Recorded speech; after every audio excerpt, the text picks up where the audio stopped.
Good evening, Stillwater, and welcome back to the Daily O. I'm Brody Myers. Thanks for joining us tonight.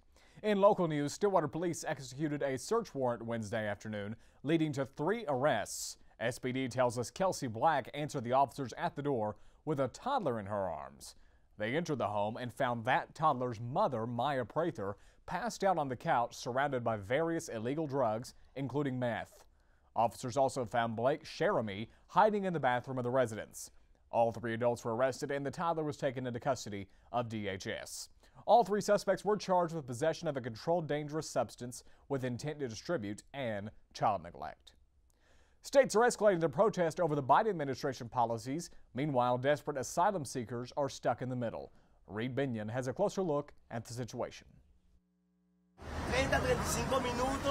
The Republican protest over what they say is the Biden administration's failure to secure the southern border is intensifying after the governors of Florida and Texas sent dozens of migrants to Martha's Vineyard and the home of Vice President Kamala Harris in Washington, D.C., to send a political message.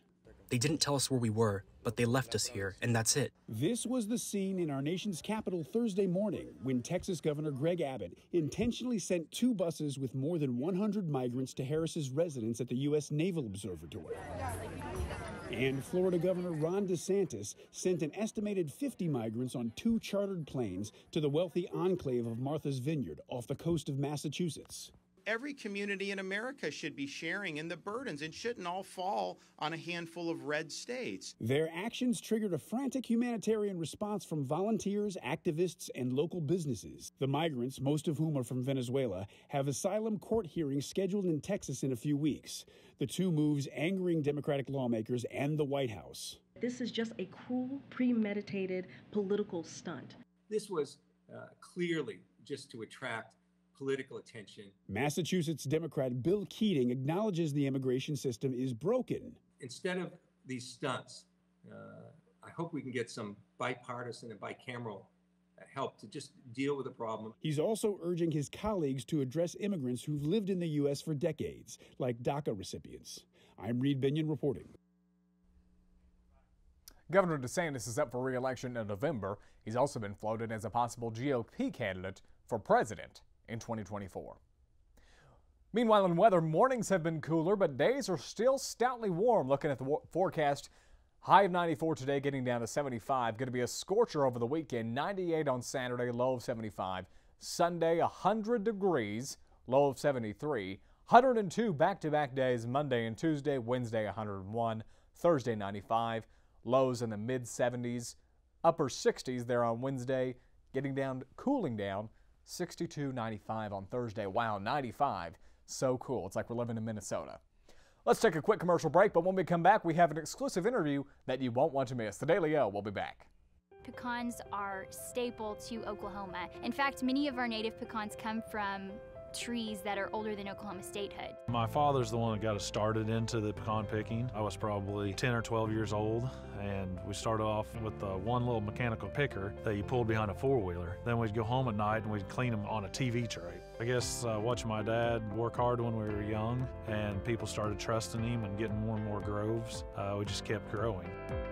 Being a relatively new and fresh company, we get to sit in the same room with people who have been a part of the Oklahoma economy for decades. It's opened a lot of doors. It's gave us quite a bit of exposure, and I think people, will take a small company like us a little more serious. We're just going to continue growing as long as our community lets us and our customers keep on buying, and we'll see where it takes us.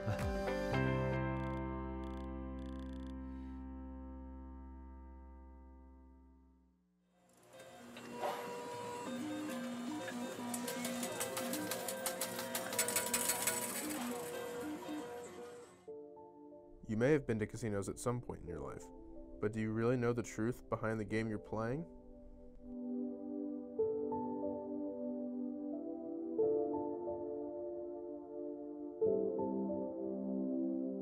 And the casinos were very polemic or very controversial when they came out, but the truth was that's all the federal government gave us. The casino is owned by the Chickasaw Nation and has roughly 600,000 square feet of dedicated gambling space, making it the world's largest casino.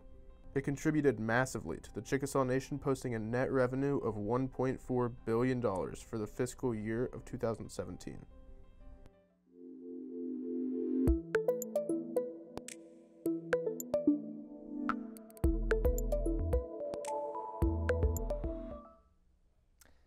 Our Daily O interview series continues with another big man on campus. Earlier today, I had a conversation with the first cowboy, Darren Schrum, about the job.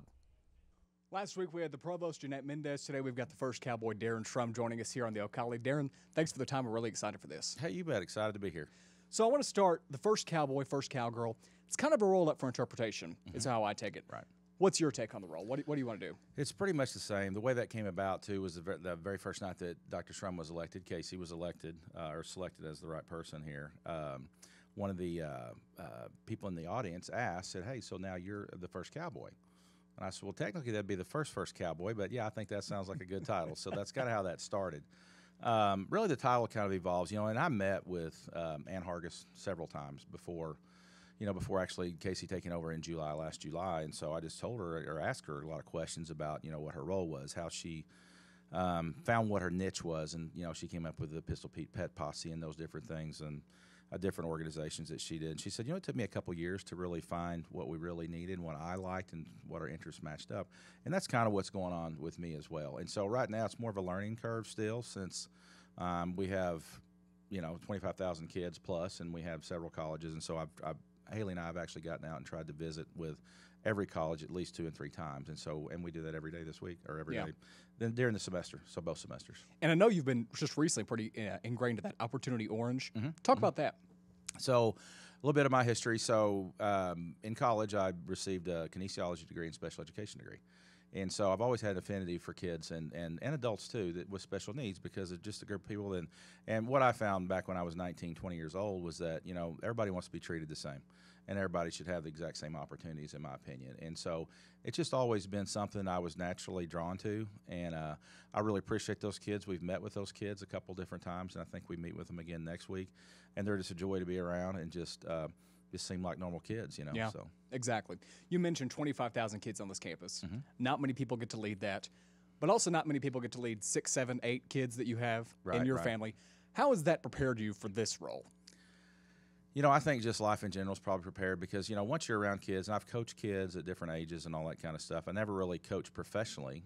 I went into sales and marketing right out of college, but I think just learning to treat people right in general. I mean, that's what, my parents always instilled that in me, that, treat everybody the same. Everybody puts their pants on one leg at a time. And I've just always lived by that, whether they be kids or adults. But, we did raise 6 kids, and it's interesting, like everybody else. Nothing's ever perfect. Everything always seems perfect, but there's always its ups and downs. Every kid is different. Every kid has a different personality. And so I think coming here to OSU, it's just, I think you have the same approach. You just try to meet everybody on the level that they're at, right? And so you just try to treat them with respect, listen to them, talk to them, and just sincerely care. Yeah, and I've always felt that way about you. You're unintimidating, unassuming, very approachable. Right. So credit to you for that. You're welcome. How do you and Dr. Schrum try to keep it normal? You went from a pretty good leadership life to now you are the leader. Right, right. How does that stay consistent? How do you try to balance it out? Well, it's very busy, and some people have asked me, how's Casey doing, this year and all that. And I try to explain it like this. I think things have, not the activity hasn't slowed down, but I think the job itself, because there was a lot of stuff piled on right initially with realignment and just different things, being new in the position and all that. There's a lot of things to learn, a lot of personalities to learn. You have to get your own team in place, those type things. But I think as far as finding a balance, for us personally, we spend every Sunday with the kids at the house, right? And so they come over, we cook dinner for them. And so we try to keep that relationship, sound. We have 4 kids living here now. 2 are one's in Oklahoma City, one's in Tulsa. So they sometimes make the drive up to get to see them if we don't see them at a game or an activity. And then Casey and I, we just find time. It's very difficult to find time, but we always try to find time. Casey and I have been friends. We've been married for 30 years, and I think you have to treat a relationship like that. And I think otherwise you'd really struggle. Yeah, yeah. You see firsthand what she goes through every day. Mm-hmm. What's something that maybe she does, a quality of hers that you find positive, that maybe goes a little bit under the radar for most people, that doesn't get noticed as much? Well, Casey's very serious about her health, right, her fitness, right? And so she currently right now, I think at least 3 times a week, she's up at 6 o'clock in the morning, 7-ish, gets a workout in, and that really helps her start her day. And it makes her feel better about herself. And I think as long as that's all working, I think that's it just helps her better perform at her job. And again, like I say, it's how we all feel about ourselves during the day. And I think if she doesn't get to work out, she feels like she's cheating herself. But that's probably one of the biggest things, is that she really just has to focus on, and I have to help her with that from time to time, because I can kind of tell when she misses a workout or two, because she just mentally, you're just a little bit off. And so I just highly encourage her to keep that up.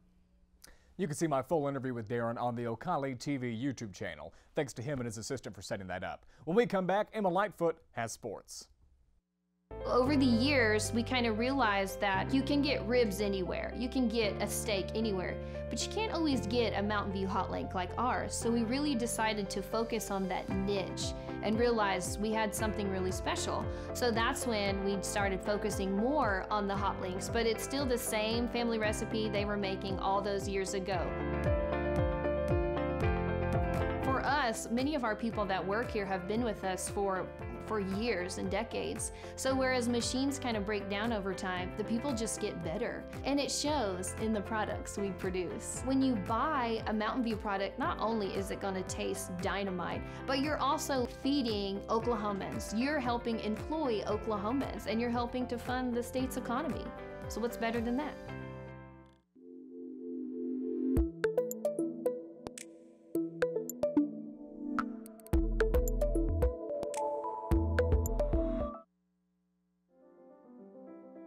Well, how I got started was my daughter said, "Mama, why don't we rent a booth at the Quarter Horse Show?" And it was very, very good because, you know, when you're giving your jelly away for free, people really do love it. But when you ask them to pay for it, then that's a true test. What makes my product so unique is the Scotch bonnet pepper. And the Scotch bonnet is the Jamaican pepper. And I had lived in Montego Bay, Jamaica for 4 years. So I learned how to handle the pepper and how to cook with it. I always say, you don't do this on your own. I mean, you have so many people that help you along the way. For me and for many of us, that's my name on that jar, and it better be good.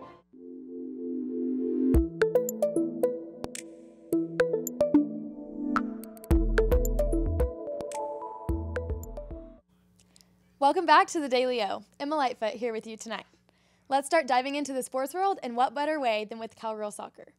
The Cowgirls' hot start to the season continued on as the Cowgirls defeated the Mercer Bears. Our own Alicia Lopez has more.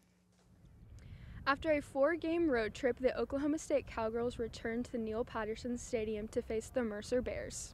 The Cowgirls came into the game winning their last 2, while the Mercer Bears came into the game with a 4-2-2 record. The Cowgirls were able to outplay the Bears in a 3-1 win. Grace Yoakum found action early on in the match when Alex Morris served in a great backside ball, which Yoakum headed just wide of the net, but shortly made up for it in the 35th minute as Cheyenne McClary plays one short to Megan Haynes, who whips a brilliant ball into the 18. That's met by a wonderful header from Yoakum. The Cowgirls slid by with a 1-0 lead heading into the second half.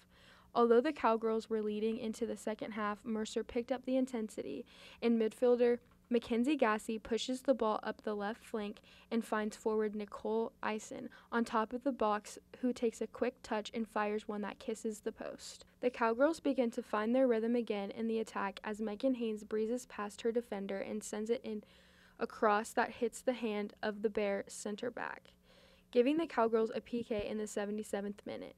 Yoakum steps up to the spot and slots it in the bottom right, which gives her a brace for the night. The Bears continue to push, and midfielder Kylie Buchanan finds a bit of space to serve a great ball into forward Elia Kitchens, who finishes with a great header to give the Bears a lifeline in the 87th minute. But their hopes would shortly dwindle as the Cowgirls respond back 16 seconds later when Olivia Dowell skips past 2 defenders and finishes the play to put the Cowgirls back up by 2.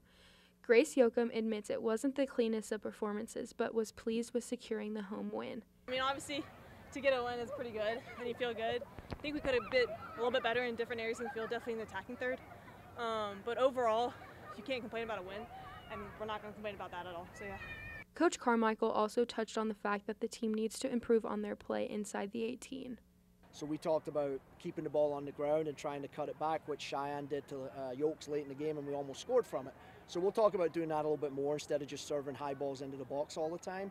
And then just our final ball around the 18, we took too many touches and allowed them to crowd us out. We just need to play a little bit quicker. So it's nothing drastic, just subtle little changes, I think, that'll give us more opportunities to score. Oklahoma State's next game is this Sunday against Brown. Kickoff is set for 1 p.m. Reporting from Neil Patterson Stadium, I'm Alicia Lopez, Ocali TV. As Brown University comes to town, make sure to make Ocali TV your home for all video content for OSU athletics. Thanks, Alicia. Thursday night football was a big one if you're a fantasy football player. We'd love to show you the highlights, but would rather not be sued by the NFL. While your fantasy football squad may be struggling, our own Karsten Melton has your fantasy stardom and situms. Hello and welcome back to the Fantasy Football Weekly Roundup. I'm Karsten Melton, and let's jump straight into today's episode.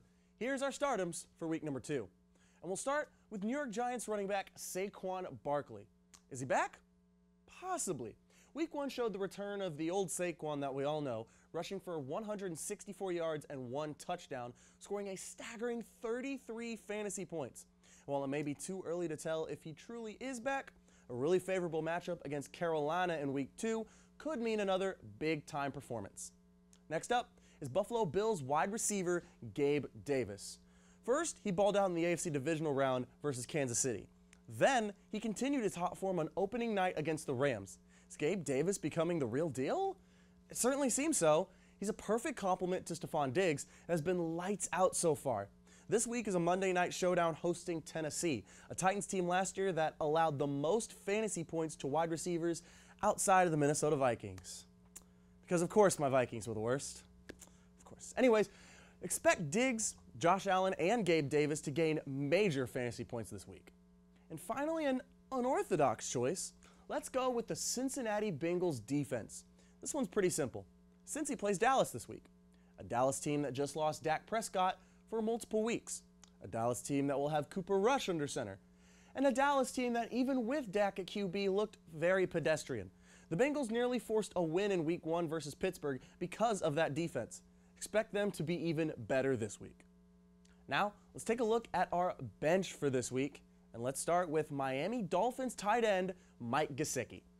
Miami looked great against the Patriots, but Gesicki was nowhere to be found. Only 1 catch for 1 yard.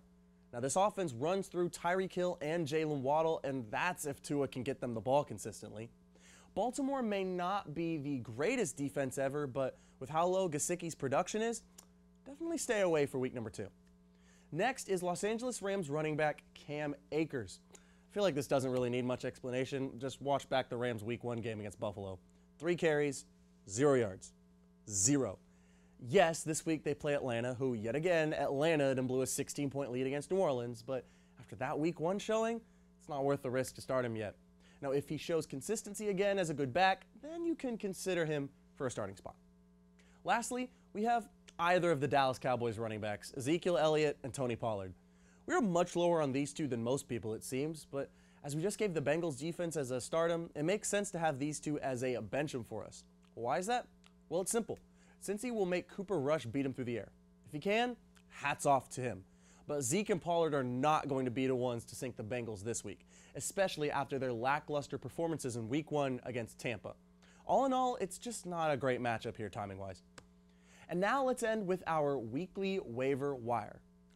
Thank you. Let's take a quick break, but when we return, it's time to get into national headlines, plus a heartwarming story that you won't want to miss. The Daily O will be right back. We would design something, it was set on the counter, and people was either, if enough of them said, you know, this isn't it never made to the line. Dad was excited that they're all original. They were all designed on Mom's kitchen table, and it gets in your blood after a while. We're very happy that Pamela and Michael have taken over the business and kept the family going. We took the business over in 2017. When we found that it was available, we wanted to keep the legacy of family alive, but it was also incredible products that deserved to be a part of Made in Oklahoma's story. We were a part of Made in Oklahoma years ago, and so it kind of grew as Made in Oklahoma grew. Oklahoma is ingrained into everything that we did. We've been here most of our life. that's what we entailed our whole business on, was the Oklahoma homegrown feeling. We use the very best of the best ingredients. Demerara sugar is the best that is. Very high quality fruits, berries. The milk we use is the best milk there is. That's why it makes our product stand by itself. I like to make yogurt because I like to eat yogurt. We've been doing this for ourselves for many years because it's a tradition in our family. And we want to have a product which would be very similar to French yogurt, but with our touch of uniqueness, linking our name, our products, with the reputation of the Made in Oklahoma Coalition was probably the best thing we have done as far as promoting our product.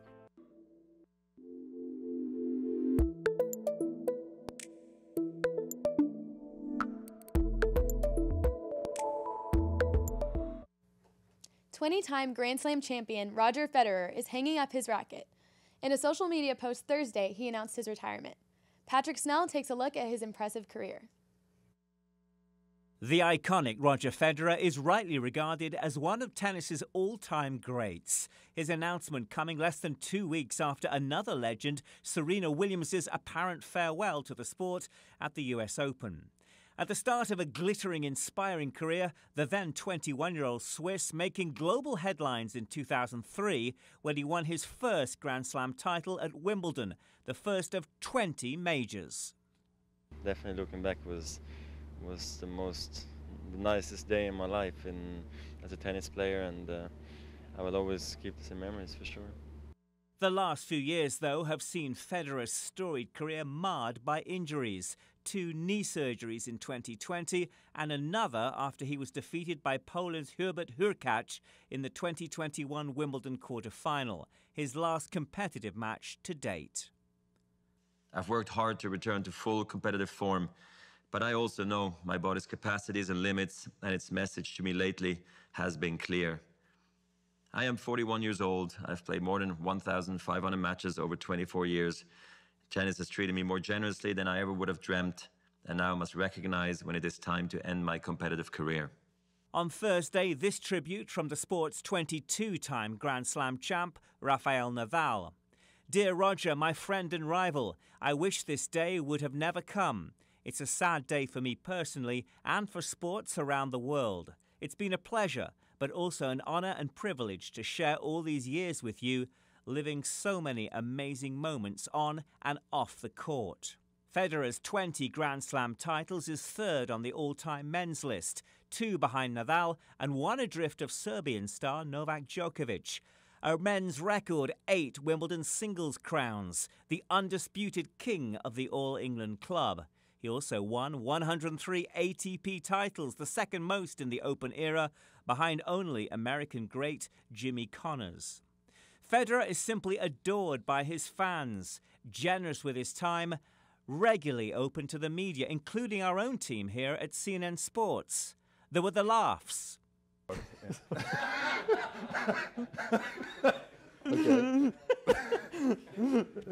That's good. This is tough, I tell you. And the tears as he reflected on the memory of his late mentor and coach, Peter Carter. I hope he would be proud. I guess he didn't want me to be a wasted talent, so I guess it was somewhat of a wake-up call for me when he passed away, and I really started to train hard. Roger Federer, a global icon who remains universally acclaimed and revered, and an enduring ambassador of the sport he loves so much. Patrick Snell, CNN, Atlanta. An end to one of the greatest legacies we've seen in men's tennis. Thanks, Patrick. Before we let you go, we always love to end things off on a heartwarming story. And therapy dogs aren't new, but a Nebraska pup can connect better than most. Dude and his owner visit with cancer patients once a week. It's something he's familiar with since he also recovered from cancer recently. Aaron Hartley has the story.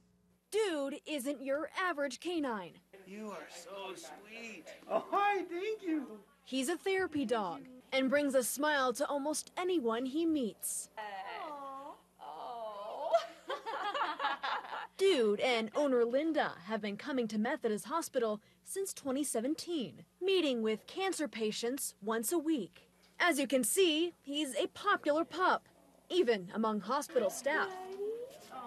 But he hasn't always been a healthy dog. He started out having mega esophagus, they call it mega E, where they regurgitate their food. And then soon after that, he quit eating, and he lost 10 pounds in 15 days and was finally diagnosed with Addison's disease. At the same time, he was diagnosed with a hypothyroid. And the past few months, Dude can relate to what these patients are going through. We noticed this growth in his mouth, and it turned out to be oral cancer. It grew from the size of like a kidney bean to about the size of a mini pepper in about 6 weeks. And it grew so rapidly, people thought, oh, it's just a cyst. Well, then when we had it removed, they sent it in for testing and found out it was cancer. For cancer patients like Colleen Nieto, Dude brightens her day. Brings your spirits up because you're just sitting here. I'm gonna cry. Just doing nothing. But knowing he's also fought cancer helps remind patients they're not alone. And I think when they hear that, they kind of sit back like, oh, I'm not the only one. And I think it just makes them connect a little bit better, you know, realizing that, you know, everybody can get cancer. It's just crazy how pets and dogs, like, they know that there's something wrong with someone. I mean, it came straight to me. So, out of everyone that was in here. Whether it's a smile or a shake, he's there as a friend to everyone. It just means, you know, a lot to me, too, to know that Dude can bring so much happiness, even for, you know, such a short amount of time.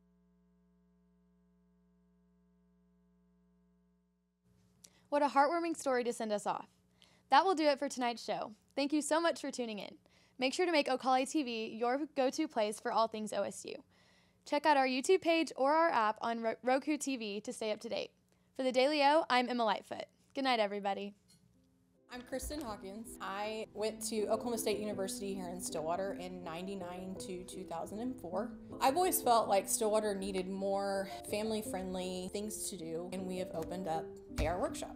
We do everything from knitting blankets that can be done in a 3-hour class, and we create doormats and porch signs, the Christmas wreaths with our yarn that we use for the blankets. We also do, we just started a new project for gnomes, and we've done pumpkins during the fall. But our big thing that we do here are interior signs. Our designs are extremely unique to AR Workshop. Customers come in, everything is here for them to do. They create everything. They can be as hands-on as they want. They came in here to relax and have fun, and that they are proud of their project that they've made.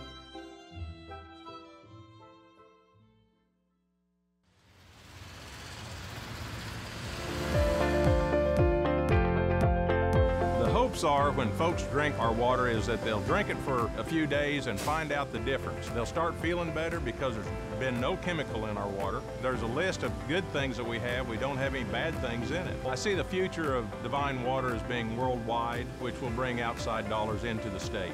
It means a lot to me because I started it, I guess, and our family started it. Our state is one of the most beautiful and unique states in the USA.